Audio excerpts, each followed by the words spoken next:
Hello students, welcome back to our channel general studies with Anup K Verma. हम लोग कर रहे हैं इंपॉर्टेंट क्वेश्चंस जो कि डिफरेंट एग्जाम्स के अंदर आए हुए हैं 2022 के अंतर्गत। इसके अंदर हम कर रहे हैं जीएस, जीके और करंट अफेयर के क्वेश्चंस को। और इस सीरीज के अंदर अभी तक हमने 13 सेट्स को कवर कर लिया है ऑलरेडी। और ये है हमारा सेट नंबर 14 जो कि आपके अपकमिंग एग्जाम्स हैं, जो नवंबर के महीने में आपके एसएससी के, दिल्ली पुलिस का एग्ज़ाम है, जेई का एग्ज़ाम है और साथ में फर्स्ट वीक ऑफ दिसंबर के अंदर आपका एसएससी सीजीएल का एग्ज़ाम होने वाला है। तो उनके लिए और भी जो भी एग्ज़ाम्स आपके स्टेट लेवल पे हो रहे हैं उन सभी के लिए ये क्वेश्चंस बहुत ही महत्वपूर्ण हैं। इनसे रिलेटेड कॉन्सेप्ट्स भी काफ़ी इंपॉर्टेंट है। तो चलिए बढ़ते हैं अपने पहले क्वेश्चन की तरफ। तो आज का जो हमारा पहला क्वेश्चन है, तो यहाँ पर आप देख सकते हैं पहला क्वेश्चन। इसमें पूछा गया है current position of the Anglo Indians in the Lok Sabha. अब देखिए, लोकसभा की जब हम बात कर रहे हैं, लोकसभा की जब हम बात करते हैं, ठीक है, तो एक सेकंड, इसको पेन का कलर चेंज कर लेते हैं। ओके, लोकसभा की जब हम बात कर रहे हैं तो लोकसभा में कितने मेंबर्स होते हैं? 545 ये टोटल स्ट्रेंथ हुआ करती थी। बट यहाँ पर दो सीट्स ऐसी थी जो किसकी थी? एंग्लो इंडियंस की। These are reserve for the Anglo Indians. But यहाँ पर एक अमेंडमेंट होता है, और ये अमेंडमेंट कौन सा था? एक अमेंडमेंट होता है 104 104 नंबर का जो अमेंडमेंट है, कॉन्स्टिट्यूशनल अमेंडमेंट एक्ट आता है, ये आता है 2019 के अंतर्गत। और इस अमेंडमेंट के तहत जो ये दो सीटें थी एंग्लो इंडियंस की, वो क्या कर दी जाती हैं? रिमूव कर दी जाती हैं। ठीक है, तो यहाँ पर पूछा है करंट पोजीशन क्या है। ये अभी हिमाचल प्रदेश के अंदर आया हुआ एग्जाम है। एग्जाम जो था हिमाचल पीसीएस का आई थिंक एग्जाम था, तो उसमें ये क्वेश्चन आया था। तो करंट पोजीशन पूछी गई है, तो डेफिनेटली 2022 के अंदर ये क्वेश्चन आया है, तो डेफिनेटली आपको इस चीज़ को कंसीडर करना होगा यहाँ पर। तो मतलब दो सीटें थी तो दो माइनस कर देंगे तो कितनी बचती हैं आपके पास? 543 सीट्स जो है वो इन टोटल बचती हैं। और ये जो 543 सीट्स है, ये कहाँ से आती हैं? ये आती हैं डायरेक्ट इलेक्शन से। जो डायरेक्ट इलेक्शंस होते हैं लोकसभा के, जनरल इलेक्शंस जो होते हैं, अभी 2024 में जनरल इलेक्शंस होंगे, तो ये वहाँ से सीट्स फिल होती हैं। अब आते हैं क्वेश्चन पर। करंट पोजीशन मतलब ये दोनों सीटें हट गई, तो स्टेटमेंट में क्या क्या लिखा गया है? Two Anglo Indian seats Anglo are nominated by the president. ये नॉमिनेटेड थे बट अभी ये क्या है? हट गई हैं, तो ये स्टेटमेंट तो बनेगा नहीं। Only one Anglo Indian seat are represented. सिर्फ एक ही बची है, दो थी, एक हटा दिया, ऐसा नहीं है। दोनों सीटें क्या कर दी गई हैं? कैंसल आउट कर दी गई हैं। अब देखिए, ये सिर्फ लोकसभा से नहीं, इंक्लूडिंग जो स्टेट का लेजिस्लेचर होता था, लेजिस्लेचर लेजिस्लेचर या विधानसभा जो है बेसिकली स्टेट की, वहाँ पर भी कुछ सीटें, मतलब कहीं पर एज पर द पॉपुलेशन कहीं एक सीट, कहीं दो सीटें इस तरीके से अलॉटेड थी, तो वहाँ पर भी इसका इफेक्ट देखने को मिलता है। वहाँ से भी वो दो सीटें या एक सीटें जितने भी वहाँ पर रिजर्व थी इस कैटेगरी के लिए, एंग्लो इंडियंस के लिए, वहाँ से भी वो चीज़ें हट गई हैं। ठीक है, तो सिर्फ लोकसभा में नहीं, स्टेट राज्यों पर भी इसका प्रभाव देखने को मिलता है। तो दो स्टेटमेंट आपकी गलत हो गई। थर्ड स्टेटमेंट है nomination of them has been done away from this 104th constitutional amendment. बिल्कुल ये स्टेटमेंट आपकी सही है कि मतलब जो 104 नंबर का जो कॉन्स्टिट्यूशनल अमेंडमेंट आया, उसके तहत जो नॉमिनेशन था किसका? एंग्लो इंडियंस का, उसको क्या कर दिया गया? रिमूव कर दिया गया। तो क्वेश्चन का करेक्ट आंसर हो जाता है यहाँ पर ऑप्शन नंबर सी। अगला लिखा हुआ है कि अगला पॉइंट जो लिखा हुआ है यहाँ पर देखते हैं, जैसे उन्हें उनकी जनसंख्या के अनुरूप मनोनीत किया। देखिए, वो ये तो किया जाता था, बट यहाँ पर जब रिमूव ही कर दिया गया तो बात ही खत्म हो जाती है ना। तो यहाँ क्वेश्चन का करेक्ट आंसर है ऑप्शन नंबर सी। जब हम बात कर रहे हैं 104 नंबर कॉन्स्टिट्यूशनल अमेंडमेंट की, ठीक है, तो इसमें एक और इम्पॉर्टेंट चीज़ होती है। एक तो आपकी ये चीज़ हो गई कि भाई एंग्लो इंडियंस की सीट्स जो है बेसिकली उन्हें क्या कर दिया गया है? हटा दिया गया है। बट यहाँ पर एक और इम्पॉर्टेंट चीज़ होती है, एक्सटेंशन देखने को मिलता है 104 नंबर का जो अमेंडमेंट है, इसके साथ में एक्सटेंशन देखने को मिलता है of the deadlines, extension of deadlines for the seats of SC and STs। Scheduled caste या शेड्यूल्ड ट्राइबल की जो सीट्स का रिजर्वेशन है इन द लोकसभा के अंदर, और जो स्टेट की असेंबलीज हैं, स्टेट असेंबलीज के अंदर, इन दोनों जगह जो जैसे होता है ना कि मतलब जैसे जो ट्राइबल एरियाज हैं, ये इन द सेंस कि आप ये कह लीजिए कि जैसे आप लोकसभा की बात करते हैं, लोकसभा में कुछ सीटें जो है वो एससी कैटेगरी के लिए रिजर्व्ड है, कुछ सीटें एसटी कैटेगरी के लिए रिजर्व्ड है। उसी तरीके से हर स्टेट के अंदर जहाँ पर जिसकी पॉपुलेशन ज़्यादा है, एससी की पॉपुलेशन ज़्यादा है किसी एरिया में, तो वहाँ पर वो जो विधानसभा की जो सीट होगी वो एससी कैटेगरी के लिए रिजर्व हो जाएगी। तो ये जो एक रिजर्वेशन क्राइटेरिया था, इसको बढ़ा दिया गया है, ठीक है, इसको एक्सटेंड कर दिया गया है in the Lok Sabha and also in the state assemblies, ठीक है। और इसके अंदर जो ईयर का था, मतलब जो पहले 70 ईयर्स तक की एज की बात करते थे, अब उसे 80 कर दिया गया है, ठीक है। तो ये दो इंपॉर्टेंट चीज़ें यहाँ पर देखने को मिलती है, ठीक है, 104 नंबर अमेंडमेंट से। क्वेश्चन का correct answer option number C. चलिए बढ़ते हैं आगे।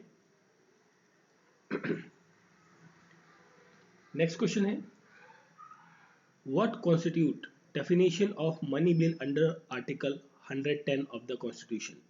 भारतीय संविधान के अनुच्छेद 110 के अंतर्गत धन विधेयक की परिभाषा में क्या सम्मिलित किया जाता है। अब देखिए, धन विधेयक जो की परिभाषा की जब हम बात करते हैं, तो इसके अंदर आता है imposition, abolition, alteration in regulation of the taxes, ये चीज़ें आती हैं इसके अंदर। Regulation of borrowed money by central government, central government in the sense कि मतलब आप ये कह लीजिए कि आरबीआई से सरकार ने पैसा लिया या सेंट्रल गवर्नमेंट से स्टेट्स ने पैसा लिया, तो वो सारी चीज़ें उसको रेगुलेट करने का काम जो है वो मनी बिल के अंतर्गत देखने को मिलता है, जो आर्टिकल 110 नंबर कहता है। The appropriation of money out of the consolidated fund of India, मतलब जो भारतीय राजकोष है, जो भारतीय खजाना है, ट्रेजरी है, ठीक है, जिसे कंसोलिडेटेड फंड ऑफ इंडिया कहते हैं, उसमें से कितना पैसा निकलेगा और कितना राज्यों को जाएगा और कितना किस योजना पे जाएगा, मतलब ये सब चीज़ें जो है वो उस मनी बिल के अंदर आती हैं, ठीक है। तो ये तीनों स्टेटमेंट्स यहाँ पर क्या है, सही है। तो क्वेश्चन का करेक्ट आंसर हो जाता है आपका option number D, all of the above, ठीक है, ऑल ऑफ द अबव। अब देखिए, मनी बिल के साथ में ना एक और चीज़ आती है साथ में, मनी बिल इंट्रोड्यूस होता है। देखिए, मनी बिल को मनी बिल कौन कहता है, मनी बिल मतलब कोई सा भी बिल है उसे इंट्रोड्यूस कौन करेगा, देखिए एमपीज करेंगे, बट ये जो मनी बिल होता है इसे इंट्रोड्यूस करती है गवर्नमेंट। गवर्नमेंट ऐसा नहीं कि भाई पीएम जाके इंट्रोड्यूस कर रहा है, but government in the sense कि ये हो जाता है कि गवर्नमेंट में जो फाइनेंस मिनिस्टर हैं या स्टेट फाइनेंस मिनिस्टर हैं, तो वो क्या है, बेसिकली फाइनेंस मिनिस्टर जो है उसको प्रेजेंट करते हैं इन द हाउस। अब ये इंट्रोड्यूस कहाँ पर किया जाता है, स्पेशली ये किया जाता है लोकसभा के अंदर, ठीक है। मनी बिल की जो मेजोरिटी ऑफ पावर है वो लोकसभा के अंदर देखने को मिलती है, और ये प्रायर परमिशन, ठीक है, प्रायर परमिशन के साथ आता है। किसकी परमिशन के साथ में, राष्ट्रपति, जो राष्ट्रपति हैं, ठीक है, उनकी प्रायर परमिशन के साथ में ये आता है, ठीक है। मतलब राष्ट्रपति से परमिशन लेकर ये बिल जो है वो इंट्रोड्यूस किया जाता है हाउस के अंदर। अब इसमें एक क्वेश्चन कई बार आता है कि कोई बिल है, उसको मनी बिल या ऑर्डिनरी बिल ये डिसाइड करने का हक किसके पास है, ये अधिकार किसके पास है, ये होता है स्पीकर ऑफ लोकसभा। लोकसभा के जो स्पीकर होते हैं उन्हें कह दिया कि ये जो बिल आया है ये मनी बिल है, तो मनी बिल है, मतलब इफ एंड बट्स इसमें कोई नहीं। अगर उन्होंने कह दिया ये मनी बिल नहीं है, तो ये मनी बिल नहीं है। मतलब जो एक फाइनल अथॉरिटी होती है कि किसी भी बिल को मनी बिल कहना, ठीक है, मतलब उसको डिक्लेयर करना कि वो मनी बिल है, तो ये अथॉरिटी होती है लोकसभा के स्पीकर के पास, ठीक है। तो क्वेश्चन का करेक्ट आंसर है यहाँ पर ऑप्शन नंबर डी। चलिए फिर बात करते हैं आगे नेक्स्ट क्वेश्चन की। तो नेक्स्ट क्वेश्चन है हमारा, what do you understand by 0 hour in the Indian parliamentary procedure. 0 hour का मतलब क्या होता है sorry, 0 hour in the Indian parliamentary procedure के अंदर क्या चीज होती है। अब देखिए, जो पार्लियामेंट है, ठीक है, इसका जो करेक्ट आंसर है बेसिकली वो आप पहले देख लीजिए, वो होता है time at the end of question our and before the debate on the other agenda of the day, ठीक है। मतलब ये हो गया, जैसे पार्लियामेंट आपकी शुरू होती है, सपोज कर लीजिए 9 बजे शुरू होती है, 9 बजे से लेकर 11 बजे तक, 9 से 11 तक जो है क्वेश्चन आवर चलता है, प्रश्नकाल जिसे कहते हैं, प्रश्नकाल चल रहा है।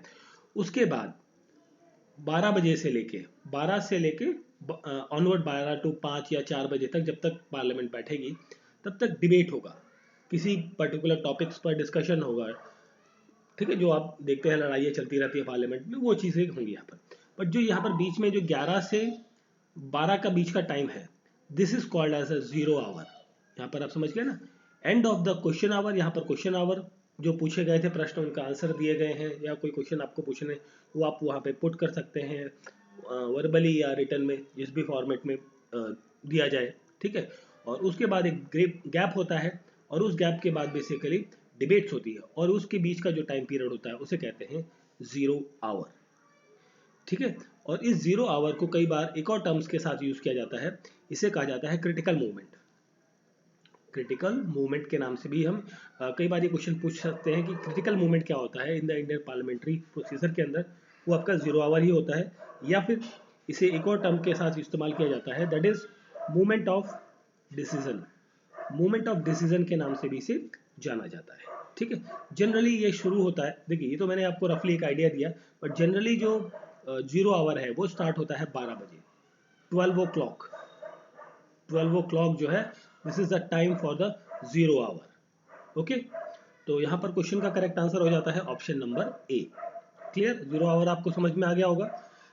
आपको कंफ्यूजन रहे कहीं भी तो आप सिंपल ये याद रखिए, स्कूल टाइम में एक फर्स्ट हाफ हुआ करता था जिसमें 1 to 4 पीरियड या 5 पीरियड्स आप अटेंड करते थे, फिर एक आधे घंटे का ब्रेक होता था, फिर आपकी अगली क्लासेस होती थी, ठीक है। तो जो ब्रेक पीरियड था वो आपका जीरो आवर कहलाता है। इस तरीके से आप इसको याद कर सकते हैं, इन केस कभी आपको थोड़ा सा कंफ्यूजन रह रहा है किसी चीज़ के अंदर तो, ठीक है। चलिए फिर बात करते हैं हम अगले क्वेश्चन की तरफ। तो हमारा नेक्स्ट क्वेश्चन है regarding the interim government 1946, which of the following statement is not correct. Not correct पूछा है यहाँ पर, ठीक है। तो यहाँ पर पहली स्टेटमेंट लिखी गई है, Jawaharlal Nehru was the prime minister and head of the executive council. नहीं, ये स्टेटमेंट आपकी गलत हो जाती है। देखिए नॉट करेक्ट पूछा तो पहली स्टेटमेंट ही क्या हो जाती है, गलत। तो क्वेश्चन का करेक्ट आंसर हो जाता है ऑप्शन नंबर ए। अब देखिए जवाहरलाल नेहरू की जब हम बात कर रहे हैं तो ये प्राइम मिनिस्टर या हेड ऑफ एग्जीक्यूटिव काउंसिल नहीं थे in the interim government basically जो 1946 के अंदर बनी थी। ये थे बेसिकली वहाँ पर उस टाइम पर he is the vice president. Vice president थे आपके वहाँ पर, और सर्व कर रहे थे, मतलब as a de facto PM की तरह काम कर रहे थे, ठीक है। As a vice president and and de facto prime minister की तरह ये काम कर रहे थे। और इनके पास एक एडिशनल चार्ज भी था जो कि था एक्सटर्नल अफेयर्स का, विदेश मंत्रालय, external affairs and Commonwealth relation, Commonwealth relation का, ठीक है, रिलेशनशिप का। तो ये एडिशनल चार्जेस भी जवाहरलाल नेहरू के पास थे इस गवर्नमेंट के दौरान। तो यहाँ पर क्वेश्चन का करेक्ट आंसर है option number A. Jawaharlal Nehru was designated as a vice president of the viceroy executive council. बिल्कुल, जो वाइसरॉय की एग्जीक्यूटिव काउंसिल थी उसके अंदर ये वाइस प्रेसिडेंट का पद इनको मिला था। ये स्टेटमेंट सही है। थर्ड स्टेटमेंट है viceroy continues to be the head of the executive council. बिल्कुल, देखिए हेड ऑफ द एग्जीक्यूटिव, देखिए दो टर्म होते हैं, हेड ऑफ द गवर्नमेंट और एक head of the executive council. तो हेड ऑफ द गवर्नमेंट जो होता है वो होता है प्रधानमंत्री, पीएम, और एग्जीक्यूटिव काउंसिल जो है बेसिकली उसके हेड कौन होते हैं, उस टाइम पर प्रेसिडेंट का पद नहीं था तो वो कौन थे, वाइसरॉय थे। आज की डेट में हम बात करें तो एग्जीक्यूटिव हेड कौन है, वो है प्रेसिडेंट, राष्ट्रपति, ठीक है। तो थर्ड स्टेटमेंट भी आपका सही है, सेकंड भी सही है। And member of Indian government were the member of viceroy executive council. देखिए जो इंडियन गवर्नमेंट बनी बेसिकली, जो बहुत सारे लोग को डिफरेंट डिफरेंट पद दिए गए, वो सारे लोग जो है वो एग्जीक्यूटिव काउंसिल जो थी वाइसरॉय की उसके ही मेंबर थे बेसिकली। बेसिकली ये था कि हेड तो भाई मतलब जो प्रेसिडेंट है कर तो वो रहा है, वाइसरॉय जो है, ठीक है। तो उसके अंडर में जितने भी मिनिस्टर भारतीयों को पकड़ा दिया कि भाई ये डिपार्टमेंट आप पकड़ लो, ये पकड़ लो, ये आप पकड़ लो, तो उस हिसाब से ये चीज़ें देखने को मिलती हैं। तो बाकी तीनों स्टेटमेंट सही हैं, पहली स्टेटमेंट गलत है। तो क्वेश्चन का करेक्ट आंसर है ऑप्शन नंबर ए। चलिए बढ़ते हैं आगे। तो यहाँ पर आप देख सकते हैं this question, judiciary in India, जो जुडिशरी है भारत के अंदर, enjoys judicial review. Basically judiciary Bharat के अंदर एक पावर इंजॉय करती है जुडिशियल रिव्यू का। अब देखिए जो जुडिशियल रिव्यू का जो पावर है ये हमने कहाँ से लिया है, यूएसए के कॉन्स्टिट्यूशन से, ठीक है। इस चीज़ को आपको ध्यान रखना है। On the principle of procedure established by the law, इसका मतलब क्या है, मतलब जो भारतीय जुडिशरी सिस्टम है वो, उसके पास एक स्पेशल पावर है जिसे कहते हैं जुडिशियल रिव्यू, ठीक है। तो वो स्पेशल पावर जो है वो क्या कहती है या उसका मतलब क्या है, ये चीज़ इसमें पूछी गई है। सिंपली अगर जो आप ये समझो कि भारत में कानून कौन बनाता है, केंद्र स्तर पर हम बात करें अगर जो सेंट्रल गवर्नमेंट स्तर पर, तो पार्लियामेंट जो है वो क्या बनाती है, कानून बनाती है। ठीक है, स्टेट में आपकी जो विधानसभा है, बीएस लिख देता हूँ, विधानसभा जो है वो बनाती है कानून। ठीक है, तो पार्लियामेंट ने कानून बनाया कोई, लोकसभा प्लस राज्यसभा और प्लस प्रेसिडेंट के साइन हो गए, वो एक लॉ बन गया। उसके बाद क्या होता है कि कोई व्यक्ति, ठीक है, कोई व्यक्ति या ग्रुप ऑफ पीपल्स या इंडिविजुअल पर्सन एक पीआईएल या कोई अर्जी डालते हैं सुप्रीम कोर्ट के अंदर या हाई कोर्ट के अंदर। बेसिकली ये जुडिशियल रिव्यू की जो पावर है वो हाई कोर्ट और सुप्रीम कोर्ट दोनों को मिली हुई है, तो दोनों जगह कहीं पे भी जा सकते हैं बेसिकली।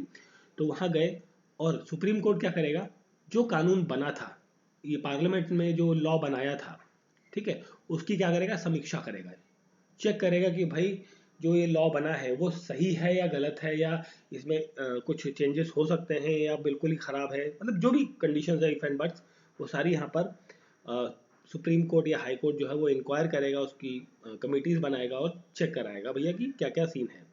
अगर जो सुप्रीम कोर्ट को लगता है कि ये जो कानून बनाया है, यह जो देशवासियों या बेसिकली देशवासियों के नहीं, कानून जो बना है वो आपका संविधान के विरुद्ध है, संविधान की किसी पॉइंट को फॉलो नहीं करता है, किसी का उल्लंघन कर रहा है, ठीक है, किसी चीज का, तो सुप्रीम कोर्ट क्या करेगा, उस कानून को नल एंड वॉइड कर देता है। नल एंड वॉइड मतलब उस कानून को, उस लॉ को खारिज कर देगा।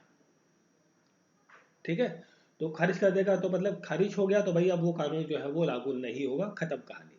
तो ये एक कॉन्सेप्ट है जो कहलाता है बेसिकली जुडिशियल रिव्यू। रिव्यू जो कानून बना, मतलब देखिए यहाँ पर क्या, procedure established by the law, law के मतलब जो कानून बना है डिफरेंट डिफरेंट प्रोसीजर से होकर, उस पर एक समीक्षा करना, उसको एक इंक्वायर करने का जो एक स्पेशल अधिकार है कोर्ट्स के पास, स्पेशली हाई कोर्ट और सुप्रीम कोर्ट के पास, उसके बारे में यहाँ पूछा गया है। आते हैं प्रश्न पर, ये चीज समझ में आ गई होगी, है ना। अब आते हैं प्रश्न पे। Judges in India can declare a law invalid simply because in their opinion the law is not due. Okay, इस स्टेटमेंट को चलो समझते हैं, उसके आगे चलेंगे, पहले अगली स्टेटमेंट पढ़ लेते हैं। Judges in India can question the validity of undue law even if within the limit of the constitution. Okay, judges in India cannot question the validity of law provided within the limit of the constitution. देखिए सबसे पहले तो ये वाली चीज तो गलत हो गई, थर्ड स्टेटमेंट तो आपकी डायरेक्टली गलत हो गई, कैन नॉट वाली तो बात ही नहीं है। कर क्वेश्चन कर सकता है, पूछ सकता है, सलाह दे सकता है, फटकार भी लगा सकता है, आपने अक्सर सुना होगा। तो यहां पर क्या है, जजेस in India can declare law invalid simply because in their opinion the law is not due. यहां पर करेक्ट आंसर हो जाएगा ऑप्शन नंबर ए।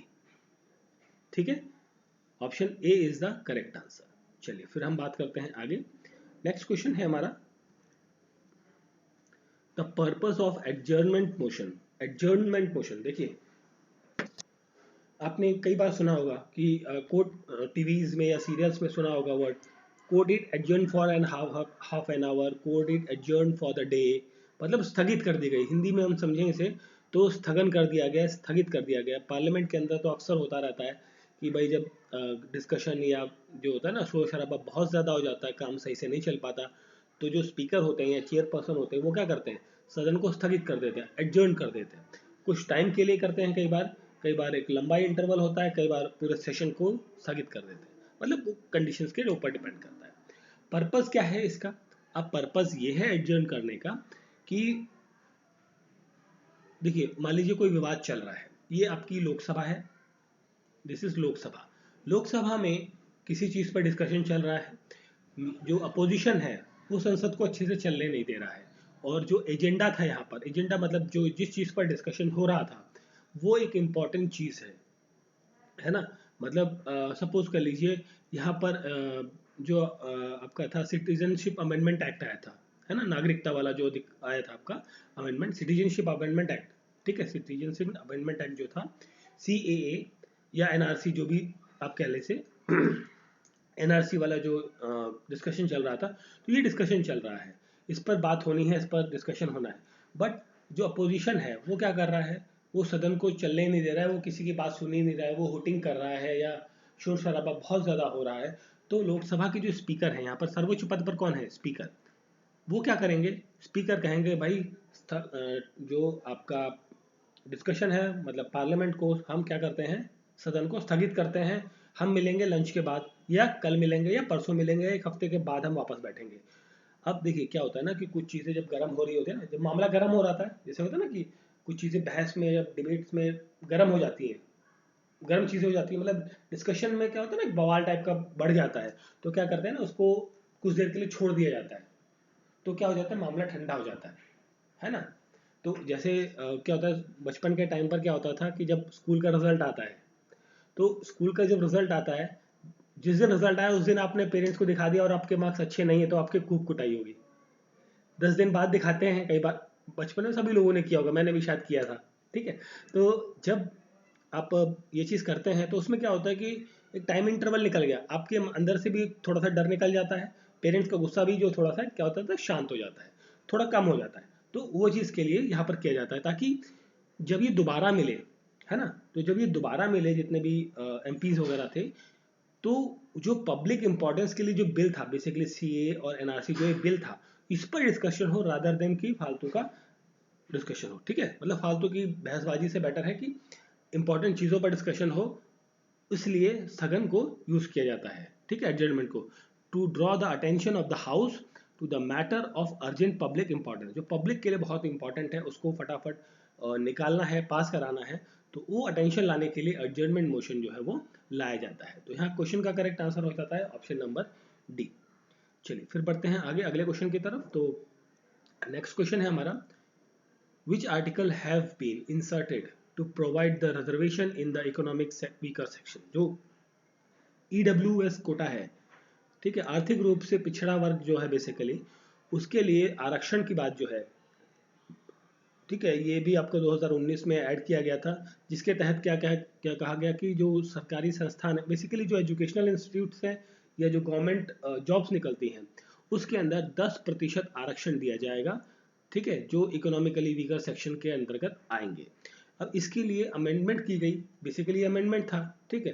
तो कौन से फंडामेंटल राइट्स के अंदर या बेसिकली किस आर्टिकल्स के अंदर ये अमेंडमेंट, ये एडिशन किया गया, बेसिकली अमेंडमेंट नहीं, बेसिकली एडिशन हुआ यहाँ पर, क्योंकि हमने एक नई चीज़ ऐड कर दी कॉन्स्टिट्यूशन के अंदर, चेंजेस नहीं किए हमने, नई चीज़ ऐड करी, ईडब्ल्यूएस पहले नहीं था ना, तो इसको हमने ऐड किया है। तो यहाँ पर क्या मिला है, एडिशन मिला है, एडिशन मिला है आपको संविधान के अंदर। तो ये जो एडिशन है ये कहाँ कहाँ देखने को मिलता है, ये देखने को मिलता है दो जगह, एक है आर्टिकल 15 के अंदर और एक है आर्टिकल 16 के अंदर। तो आर्टिकल 15 जो है ये बात करता है नो डिस्क्रिमिनेशन की, ठीक है, डिस्क्रिमिनेशन में शॉर्ट में लिख रहा हूँ। तो मतलब ये है, आर्टिकल 15 क्या कहता है कि किसी भी व्यक्ति के साथ आप भेदभाव नहीं कर सकते, ठीक है, on the basis of their sex, colour, place of birth, religion, इन सभी चीज़ों को लेकर आप किसी के साथ भेदभाव नहीं कर सकते। तो एक तो इस आर्टिकल के अंदर इंसर्शन किया गया, इसके अंदर कौन सा इंसर्शन किया गया, आर्टिकल 15 का 6 पार्ट, 15 के अंदर छठा जो बिंदु है वो यहाँ पर ऐड किया गया। दूसरा एडिशन किया गया आर्टिकल 16 के अंदर। आर्टिकल 16 क्या करता है, पब्लिक एम्प्लॉयमेंट के बारे में बात करता है, पब्लिक एम्प्लॉयमेंट के बारे में बात करता है। तो देखिए पब्लिक एम्प्लॉयमेंट मतलब जो गवर्नमेंट जॉब्स आ रही हैं, है ना, तो उसके अंदर कोई भी व्यक्ति हो, भारत का नागरिक है तो वो अप्लाई कर सकता है। तो और वो भी without any kind of discrimination, मतलब अगर जो किसी भी कास्ट का है या किसी भी रिलीजन का है, भारत में कहीं भी रह रहा है, किसी भी एरिया का रहने वाला है, तो वो अप्लाई कर सकता है, ठीक है। तो इसके अंदर किस आर्टिकल के अंदर एडिशन किया गया, दैट इज इन आर्टिकल 16 के 6 पार्ट के अंदर। कुल मिला के ये दो आर्टिकल्स जो है या दो पॉइंट्स जो है बेसिकली संविधान के अंदर ऐड किए गए, 15(6) एंड 16(6). तो यहाँ पर जो क्वेश्चन का करेक्ट आंसर है that is option number D हो जाएगा यहाँ करेक्ट आंसर, 15(6) एंड 16(6), ठीक है, समझ गए। चलिए बढ़ते हैं आगे एंड नेक्स्ट क्वेश्चन है हमारा, ओके। अब यहाँ पर आप देखिए when any official does not perform his duty, अगर जो कोई अधिकारी, बेसिकली यहाँ पर ऑफिशियल का मतलब ये हो जा रहा है कि कोई भी गवर्नमेंट ऑफिशियल, जो कोई सरकारी अधिकारी है, वो अपना काम अच्छे से नहीं कर रहा है, तो सुप्रीम कोर्ट और हाई कोर्ट, जो उच्च न्यायालय और उच्चतम न्यायालय है या सर्वोच्च न्यायालय है, ये एक रिट इशू करते हैं। वो कौन सी रिट इशू करेंगे ये पूछा है। तो सबसे पहले हमारे पास ना देखिए भारतीय ये बेसिकली आपका पार्ट है फंडामेंटल राइट्स का। ठीक है, तो उसके अंदर जो है रिट्स बेसिकली कौन इशू कर रहा है, रिट्स इशू करने वाली जो अथॉरिटी है वो है high court and supreme court. ये क्या इशू कर रही हैं, रिट्स इशू कर रही हैं। ठीक है, अब रिट्स का मतलब ये हो गया कि ये क्या करती हैं, एक तरीके का कमांड ले लेती है कि भैया हम सर्वोपरि हैं, हमारी बात नहीं मानोगे, भाई आप गड़बड़ कर रहे हो तो हम आपके ऊपर चाबुक चलाएंगे। ठीक है, तो ये सब चीज़ें जो रिट्स इशू वाले जो बात है, रिट्स इशू का जो बात है बेसिकली, ये अगर जो हम सुप्रीम कोर्ट के टर्म्स में बात करें तो सुप्रीम कोर्ट जो रिट्स इशू करता है तो उसके लिए आर्टिकल है 332, जिसे आप कॉन्स्टिट्यूशनल रेमेडीज के अंदर पढ़ते हैं। ठीक है, हाई कोर्ट जो इशू करेगा अपनी रिट्स को तो वो करता है आर्टिकल 226 के तहत। तो ये दोनों आर्टिकल्स आपको बहुत अच्छे से पता होने चाहिए। सुप्रीम कोर्ट आर्टिकल 32 के तहत रिट्स इशू करता है और हाई कोर्ट जो है आर्टिकल 226 के तहत अपना रिट्स को इशू करता है। ठीक है, अब आते हैं रिट्स के ऊपर। रिट्स हमारे देश के अंदर इसको थोड़ा क्लीन करके फिर बात करते हैं। हिबस कॉर्पस 5 टाइप की है, देखिए यहाँ पर 4 नाम लिए हुए, एक और नाम है उसको नाम अभी हम देखेंगे कौन सा वाला है। तो हिबस कॉर्पस, हिबस कॉर्पस का जो बेसिक मतलब होता है, ठीक है, तो इसका जो लिटरल मीनिंग है, लिटरल मीनिंग आपको जरूर पता होना चाहिए। इसका मतलब होता है to have the body of, body of. ठीक है, इसका जो लिटरल मीनिंग भी कई बार एग्जाम्स में पूछ लिया जाता है कि भाई इसका लिटरल मीनिंग क्या है, to have the body of. ये बेसिकली एनफोर्स होता है फंडामेंटल राइट के केसेस में individual liberty against unlawful detention. ठीक है, ये इशू हो सकता है प्राइवेट बॉडी के अगेंस्ट भी या गवर्नमेंट एजेंसी है उसके खिलाफ भी, इंडिविजुअल के खिलाफ भी हो सकता है, मतलब एक ग्रुप ऑफ ऑर्गेनाइजेशन के खिलाफ भी हो सकता है। ठीक है, मैंडमस, मैंडमस का मतलब होता है वी कमांड, वी कमांड, हमारा परमादेश। बेसिकली से हिंदी में कहा जाए ना परमादेश, हमारा परमादेश है कि भाई ये चीज़ होनी चाहिए या ये चीज़ रोकनी चाहिए, ये चीज़ करनी चाहिए। वी कमांड ये बेसिकली कहाँ दिया जाता है, किसको दिया जाता है, ये दिया जाता है स्पेशली पब्लिक ऑफिशियल्स को, जो गवर्नमेंट एम्प्लॉयज़ हैं उनको, उनके ऊपर ही स्पेशली लागू होता है मैंडमस। प्रोहिबिशन का मतलब ये है कि टू फॉरबिड, टू फॉरबिड। ठीक है, टू फॉरबिड मतलब यहाँ पर जो है प्रोहिबिशन में मतलब जो हाई कोर्ट है, मतलब हाई कोर्ट मतलब basically not high court, higher courts जो हैं वो अपनी नीचे वाली जो कोर्ट्स हैं, लोअर कोर्ट्स, उनको क्या कर सकती हैं, फटकार लगा सकते हैं कि भाई आपने इस चीज़ पर ध्यान नहीं दिया, आप गलत डिसीजन दे रहे हो। ये सब चीज़ें यहाँ पर हो सकती हैं प्रोहिबिशन में।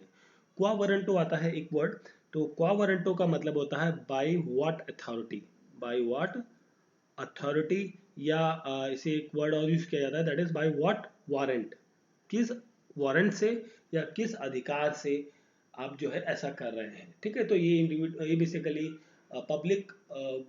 पब्लिक सेक्टर या प्राइवेट सेक्टर दोनों जगह इंप्लाइज होता है। एक वर्ड और आता है साथ में that is called as a certiorari, certiorari, certiorari. ठीक है, तो ये इसका मतलब क्या होता है, इसका मतलब होता है to be certified, to be certified और टू बी इन्फॉर्म्ड। ठीक है, टू बी इन्फॉर्म्ड। अब आते हैं, ठीक है, सारे वर्ड्स का मीनिंग समझ में आ गया, किसका क्या मतलब है, कहाँ यूज होता है। अब क्वेश्चन में पूछा था कि जो ऑफिशियल्स हैं, ऑफिशियल मतलब यहाँ पर हम बात कर रहे हैं गवर्नमेंट ऑफिशियल्स की, तो वो अगर जो अपना अच्छे से काम नहीं कर रहे हैं तो सुप्रीम कोर्ट और हाई कोर्ट अपना रिट्स इशू कर सकते हैं on the basis of there article. जैसे सुप्रीम कोर्ट करेगा 32 पे और हाई कोर्ट करेगा 226 नंबर आर्टिकल के साथ में। और वो कौन से रिट्स इशू करेंगे, that is the mandamus, we command वाला, वी कमांड पब्लिक ऑफिशियल के लिए। ठीक है, तो mandamus is the correct answer, option number C है यहाँ पर करेक्ट आंसर। ठीक है, समझ गए सारी चीजें। चलिए आगे बढ़ते हैं। ओके, नेक्स्ट क्वेश्चन है through 73rd constitutional amendment act. ठीक है, 73वां कॉन्स्टिट्यूशनल अमेंडमेंट एक्ट कब हुआ था, पहली बात तो ये 1992 के अंदर हुआ था। ठीक है, तो 1992 के अंदर हुआ था ये।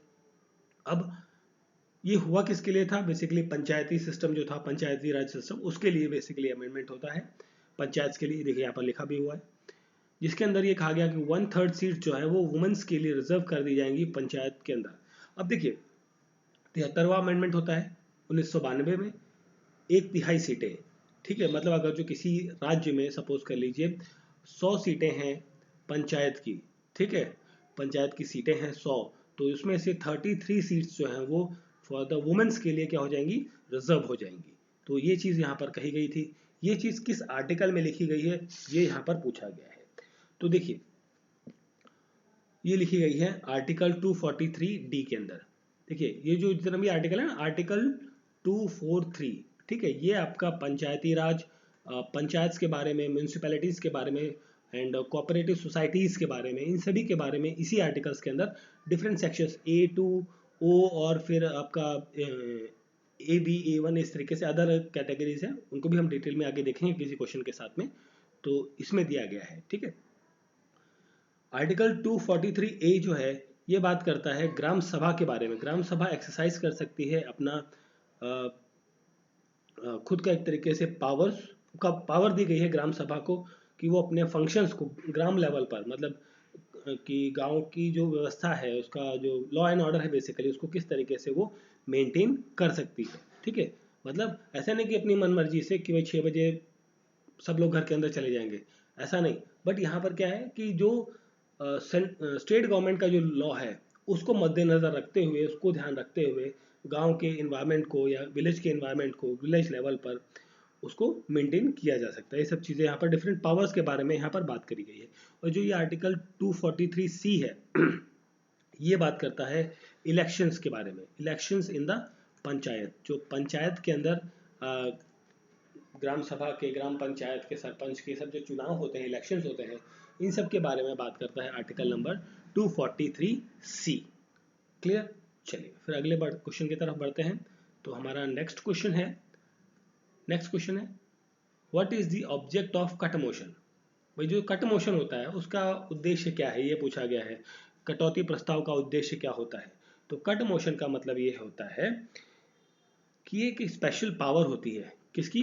This is a special power जो कि एमपीज के पास होती है, जो मेंबर ऑफ पार्लियामेंट्स होंगे, पार्लियामेंट के member, specially in the case हम बात करें लोकसभा की, लोकसभा के अंदर जो एमपीज होंगे उनकी स्पेशल पावर के बारे में बात करता है कि वो अपोज कर सकते हैं, ठीक है, वो क्या कर सकते हैं, दे कैन अपोज, वो कर सकते हैं अपोज को, oppose any demand in the financial bill जो पास किया गया है गवर्नमेंट के द्वारा। जो गवर्नमेंट ने एक जो बजट पास किया है, बेसिकली जब बजट पास होता है तो आपने अक्सर सुना होगा कि गवर्नमेंट गिनाती है बजट के बेनिफिट्स, क्या क्या फायदे होंगे, क्या लोगों को मिलेगा, किसको मिलेगा, कैसे मिलेगा, ये सब चीज़ें गवर्नमेंट बताती है। बट अपोजिशन क्या करता है, हमेशा बजट के अंदर कुछ ना कुछ कमियां निकालता रहता है, ठीक है। तो ये उसका काम है, ये उसका अधिकार है कि भाई जो बजट निकला है या फाइनेंशियल बिल आया है उसको अपोज करे, अपोज करने की डिमांड कर सकती है, ठीक है। तो यहाँ पर जो है to reduce the expenditure in the budget proposal, ये उसका अधिकार होता है। रिड्यूस द एक्सपेंडिचर का मतलब ये हो जाता है कि भाई अगर जो ये कहा गया कि भाई रोड बनाने में, रोड कंस्ट्रक्शन के अंदर इस साल 10,000 करोड़ का जो बजट है वो रखा गया है और हेल्थ सेक्टर में ये सिर्फ 5,000 करोड़ का बजट रखा गया है। तो भाई अपोजिशन या कोई भी एमपी ये कह सकता है कि भाई जो आपने 10,000 रोड पे रखा है उसको आप हेल्थ में डाल दीजिए और रोड के लिए आप 5,000 कर दीजिए। तो इस तरीके का opposition basically for the understanding purpose, ये मैंने आपको एग्जाम्पल दिया। तो इस तरीके का अपोजिशन अपोज करने का जो अधिकार है वो एमपी के पास होता है, ठीक है। तो ये थे इस पार्ट के अंदर के कुछ questions. I hope so questions आपको अच्छे लगे होंगे। तो प्लीज़ लाइक, शेयर और सब्सक्राइब जरूर करें। मिलते हैं अगले पार्ट के अंदर। Thank you for watching.